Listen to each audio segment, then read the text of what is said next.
پاکستان نے کہا ہے کہ صومالی قزاقوں کے قبضے میں موجود ایک مال بردار جہاز پر سوار 10 پاکستانی ملاح تقریباً 50 روز سے یرغمال ہیں، جبکہ ان کی رہائی کے لیے اعلیٰ سطح پر سفارتی کوششیں جاری ہیں۔ ترجمان دفتر خارجہ نے ہفتہ وار بریفنگ میں بتایا کہ ایم ٹی آنر 25 نامی جہاز، جس پر 10 پاکستانیوں سمیت انڈونیشیا، بھارت، میانمار اور سری لنکا کے 7 دیگر افراد بھی سوار ہیں، اب بھی صومالیہ کے نیم خود مختار علاقے پونٹ لینڈ میں قزاقوں کے قبضے میں ہیں۔ ترجمان کے مطابق نائب وزیر اعظم اور وزیر خارجہ محمد اسحاق ڈار نے 2 روز قبل صومالی وزیر خارجہ عبدالسلام علی سے ٹیلی فونک رابطہ کیا اور یرغمالیوں کی حالت زار پر شدید تشویش کا اظہار کرتے ہوئے ان کی رہائی اور بہتر حالات کی فراہمی کے لیے فوری اقدامات کا مطالبہ کیا۔ صومالی وزیر خارجہ نے یقین دہانی کرائی کہ ان کی حکومت یرغمالیوں کی رہائی کے لیے سنجیدہ اور مسلسل کوششیں جاری رکھے ہوئے ہے۔ دونوں رہنماؤں نے اس معاملے پر قریبی رابطہ برقرار رکھنے پر اتفاق بھی کیا۔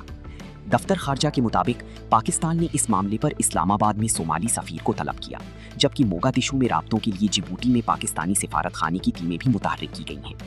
اس حوالے سے بین الوزارتی اجلاس منعقد کیے جا چکے ہیں اور آئندہ ہفتے مزید ایک اہم اجلاس متوقع ہے۔ ترجمان نے صورتحال کو پیچیدہ قرار دیتے ہوئے کہا کہ یرغمالیوں کو ایک قبائلی معاشرے میں رکھا گیا ہے، جہاں قزاق اور جہاز کے مالک مختلف قبائل سے تعلق رکھتے ہیں، جس کے باعث آپریشنل سطح پر مشکلات کا سامنا ہے۔ انہوں نے متاثرہ خاندانوں سے صبر و تحمل کا مظاہرہ کرنے کی اپیل بھی کی۔ دریں اثنا دفتر خارجہ نے یہ بھی کہا کہ پاکستان نے امریکہ اور اسرائیل کے درمیان براہ راست رابطوں میں سہولت فراہم کرنے میں کردار ادا کیا، جس کے نتیجے میں اسرائیل اور لبنان کے درمیان جنگ بندی ممکن ہوئی۔ ترجمان کے مطابق پاکستان کی سفارتی کوششوں کے بعد 2 جون کو اعلیٰ سطحی رابطہ ہوا، جس نے جنگ بندی کی راہ ہموار کی۔